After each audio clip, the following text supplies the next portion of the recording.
What is up guys? Welcome back to Life on the Wrist. Hope you guys are doing well today.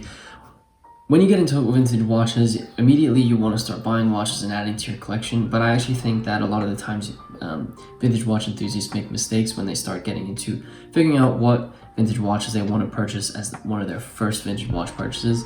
It's obviously a world that's filled with replicas, vintage watches that have multiple different parts from multiple different watches, and originality is really hard to find when it comes to vintage watches. I'm going to go over a couple of watches that I think you should look to if you are thinking about buying a vintage watch as your first vintage watch purchase. My first vintage watch purchase was this Memo Sailor Yacht Timer. My choices are going to be very different than the watch that I ended up purchasing, but I hope this kind of allows you to get some insight into what types of vintage watches you should be looking at, and perhaps make it a little bit easier for you, as opposed to when I started getting into vintage watches and I started buying, looking for my first vintage watch purchase. But before we get into that, if you guys wouldn't mind smashing that like button for us, it really does help us out. I'm going to give you some of my thoughts on vintage watches, so if you wouldn't mind, in exchange for my thoughts, smashing that like button and really does help us out.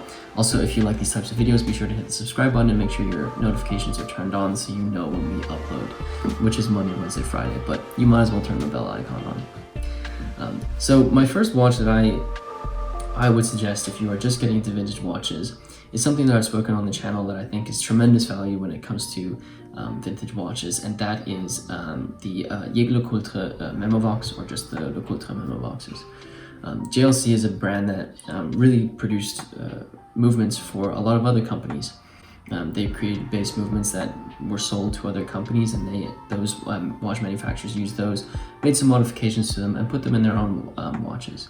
So I think you're getting a lot of really great watchmaking if you decide to get a Memovox as your first vintage watch. The reason why I think the Memovox is such great value is because I think the hammers that are used in the movement for the alarm function that this watch has, it's not a very easy thing to come by. And when you think about watches that like minute repeaters use a similar mechanism, obviously it's not an alarm function, but it's a similar mechanism, and it's a great place to actually start. I also think that it's not something that you see on someone's wrist every single day. You have these two crowns, and you have this interesting inner dial with this arrow that points to the hour where you want the alarm to go off. I think it's a unique thing to find on your wrist, and is a great price point when it comes to kind of entering into the vintage watch world.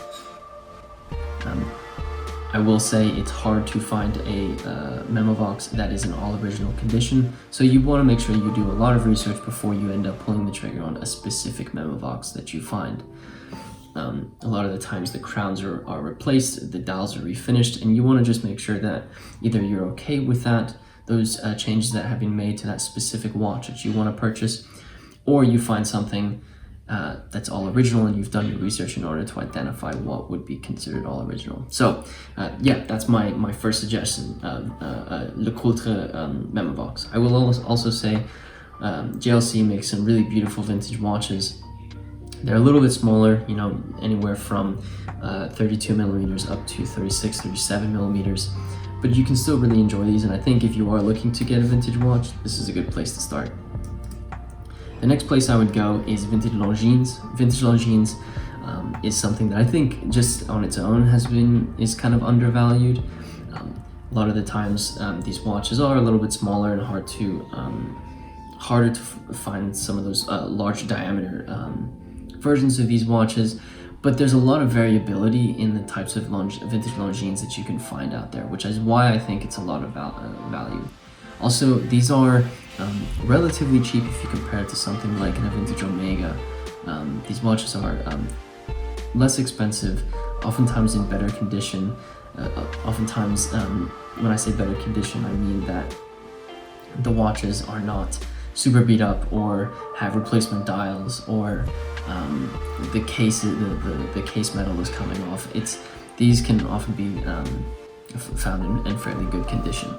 Again, these are going to range anywhere from 32 to 36, 37, 38 millimeters, and it's going to be I think the biggest part about going into vintage Longines as your first vintage watch purchase is you need to find something that you really love. Because of the variability in vintage Longines, when it comes to all the different references that they produced, these watches, it sometimes is a little overwhelming when you have all these different choices. So doing some research into figuring out what specific vintage Longines you want to purchase is going to be the biggest hiccup when it comes to figuring out which one you want to get.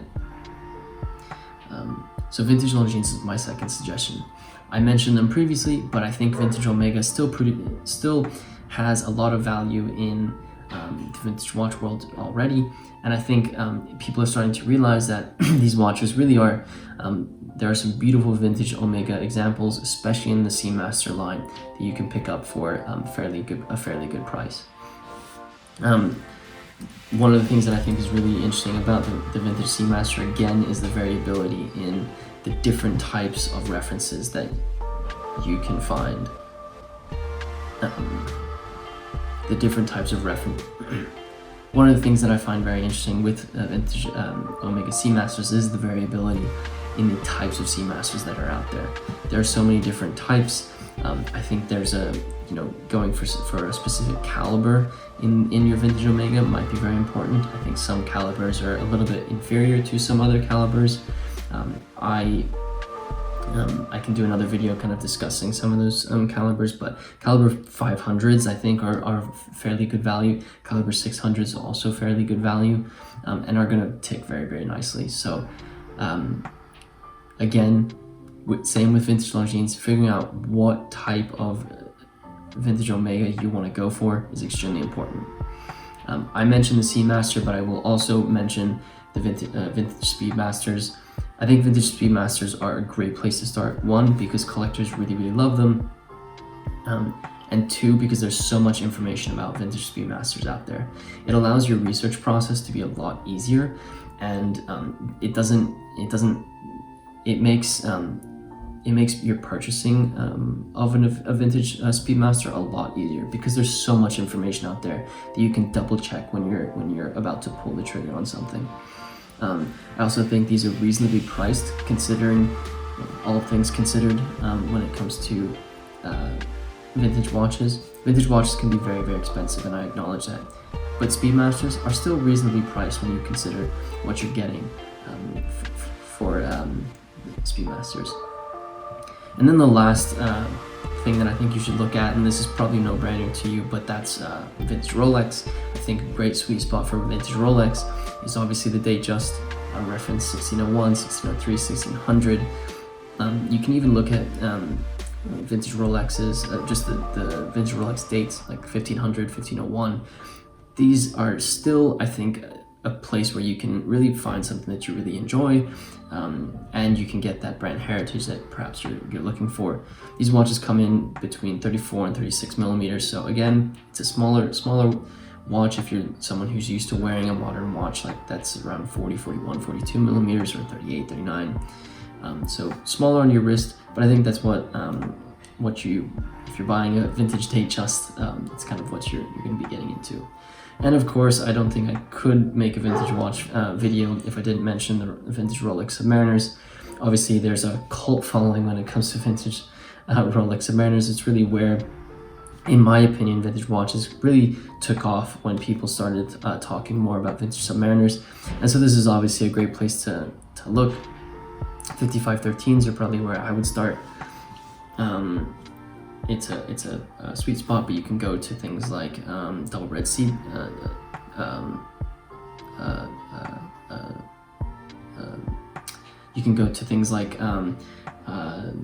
5512s, 5513s. These are great Submariners that you can pick up for much more money than what I've discussed previously, especially the fact that I've mentioned vintage Longines, where you're typically going to pay around $400, $500 for something like that.